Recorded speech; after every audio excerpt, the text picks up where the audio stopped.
এবার আরেকটি প্রশ্ন, প্রশ্নটা তোমরা স্ক্রিনে দেখতে পাচ্ছ, সেটা হচ্ছে কোন সংখ্যার সাথে -5 যোগ করলে যোগফল 15 হবে।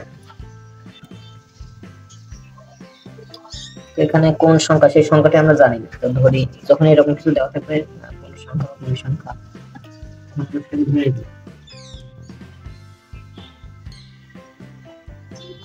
ধরি সংখ্যাটি সমান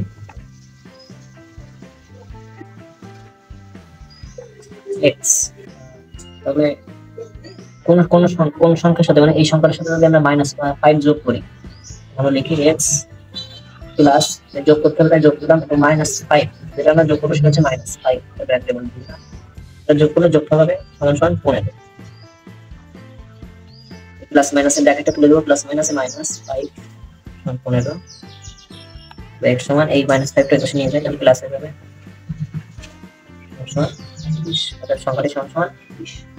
উত্তর হবে 20 হবে, অর্থাৎ খ দাগ।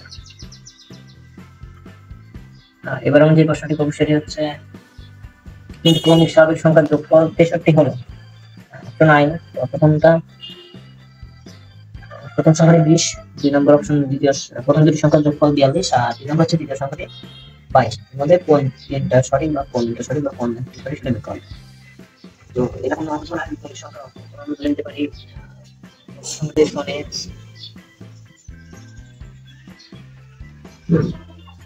প্রথম সংখ্যাটি সমান x, তাই দ্বিতীয় সংখ্যা ক্রমিক সংখ্যা মানে কত থাকবে, মানে 1 2 3 বা 4 5 6 10 11 12 20 21 22 এরকম হবে।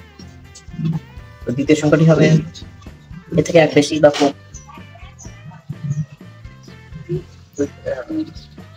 আমরা এক বেশি করে দেব, x plus 1। তৃতীয় সংখ্যাটি হবে x plus 1, এটা প্রথম থেকে এটা এক বেশি, বা এর থেকে আরো এক বেশি হবে 1। প্রশ্ন মতে এই যে তিনটি সংখ্যা আছে, তিনটি সংখ্যার যোগফল হচ্ছে 63। আমরা তিনটি সংখ্যা যোগ করি, তিনটি সংখ্যার যোগফল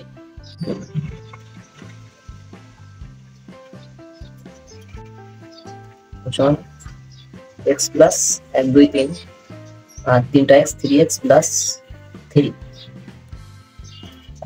প্রশ্ন মতে এটা সমান 63, 3x প্লাস 3 63, বা 3x সমান 63 মাইনাস 3 60, বা x সমান 20। অর্থাৎ প্রথম সংখ্যাটি হবে x সমান 20, দ্বিতীয় সংখ্যাটি হবে x প্লাস 1 মানে 20 প্লাস 1 মানে 21, তৃতীয় সংখ্যাটি হবে 20 প্লাস 1 2 20 প্লাস 2 মানে 22। এই হচ্ছে আমাদের তিনটি সংখ্যা। তো প্রথম অপশন ছিল প্রথম সংখ্যাটি 20, এটা ঠিক। তারপরে প্রথম দুটি সংখ্যার যোগফল 42, আমরা প্রথম দুটি সংখ্যা দেখে এই দুইটা যোগফল 42 না, এটা হচ্ছে 41, তাহলে 2 নম্বরটি ভুল। 3 নম্বর হচ্ছে তৃতীয় সংখ্যাটি 22, এখানে 3 নম্বর অপশনটা ঠিক। উত্তর হবে 1 আর 3 মানে গ নম্বর। আমরা এবার যে প্রশ্নটি সলভ করব সেটা হচ্ছে একটি ত্রিভুজের তিনটি বাহুর দৈর্ঘ্য x plus 1, x plus 2 ও x plus 3 সেন্টিমিটার হলে ত্রিভুজটির পরিসীমা 15 মিটার সেন্টিমিটার হলে x এর মান নিচে কোনটি?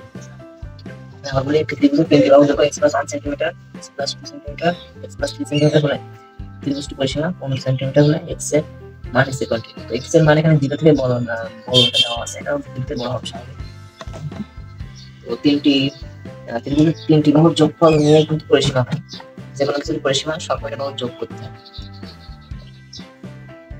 চতুর্ভুজ হলে এই চারটা বাহুর যোগফল করতে হতো, তাহলে পরিসীমা বের হতো। আর ত্রিভুজে এই তিনটা বাহুর যোগফল হচ্ছে পরিসীমা।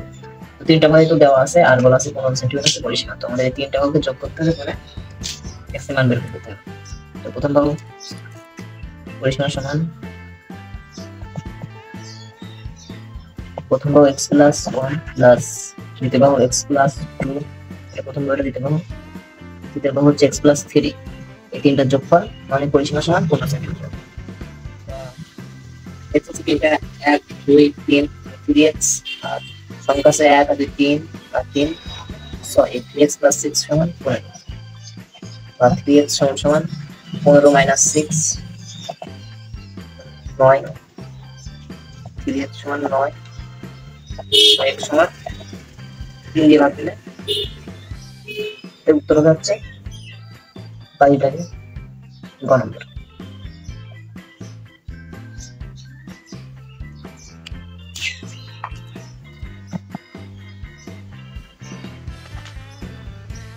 এবার যে প্রশ্নটি আছে সেটি হচ্ছে মনির নিকটে 4টি ও রিনির নিকটে 12টি চকলেট আছে। সেখানে উদ্দীপকের আলোকে 34 থেকে 36 নং পর্যন্ত লিখতে হবে। আর রিনি, প্রথম প্রশ্ন হচ্ছে রিনি মনিকে এক্স চকলেট দিলে তাদের চকলেট সংখ্যা সমান হবে। এক্ষেত্রে কোন সমীকরণটি সঠিক? আমরা চকলেটের মনির আছে মনির হচ্ছে এই যে এটা হচ্ছে 8টি চকলেট, আর এপাশে রিনির আছে হচ্ছে তোমাদের 12টি চকলেট। তো দুইটা চকলেট কিন্তু সমান নেই। তো এখানে রিনি মনিকে এক্সটি চকলেট দিলে মানে এ যদি একে এক্স পরিমাণ চকলেট দেয় তাহলে চকলেট সংখ্যা সমান হবে। তো আমি এ যখন এর কাছে দিবে তখন এর কাছে তো কমবে, সেজন্য এই পাশে এক্স থেকে মাইনাস হবে। সমীকরণটা দাঁড়াবে হচ্ছে এই 4টা অপশন আছে, 4টা অপশনের মধ্যে খ নম্বরে যেটা আছে সেটা হচ্ছে অ্যানসার 8 সমান 12 মাইনাস এক্স। যদি দুটো তখন সমান হয়ে যাবে সেটা মাঝখানে সমান দিতে হবে। আমি যদি এইটা না দিতাম তখন যেটা মানে সমান থাকতো ওয়ান বড় হয়ে যেত। সমান চিহ্ন দিচ্ছি মানে যেটা সমান সমান করার জন্য 12 মাইনাস এক্স। এখন মনে রাখবেন যে ওয়ান এটা তো 1 নম্বর ছিল, 1 নম্বর 8 প্লাস এক্স সমান 12। তো এখানে দুইটার মধ্যে তো সঠিক অ্যানসার, কারণ সমীকরণের মান দেখলে এটাও যায় এটাও যায়। এই মাইনাস এক্স টা পাশে নিয়ে আসলে প্লাস এখানে সমস্যা সেটা হচ্ছে এখানে ঋণ কিন্তু চকলেট দিয়েছে আর মনি নিচে দেওয়ার কারণে নিচে, কিন্তু আমরা যদি এইখানে এক্সট্রা লিখি এখানে এইখানে চকলেটটা মানে এক্সপ্লেন চকলেট সে কার কাছ থেকে নিল এটা বোঝা যাচ্ছে, সে ঋণীর কাছ থেকে নিল না আরেকজনের কাছ থেকে নিল। কিন্তু আর যখন আমরা এখানে ঋণের এই সাইডে লিখবো, ঋণের এই সাইডে লিখবো মাইনাস এক্স, তখন বোঝা যাচ্ছে যে ঋণী এই সমীকরণটা সমান করার জন্য এক্সপ্লেন চকলেট নিজে থেকে বাদ দিয়েছে। এই জন্য আমাদের অ্যান্সারে খ কোনা।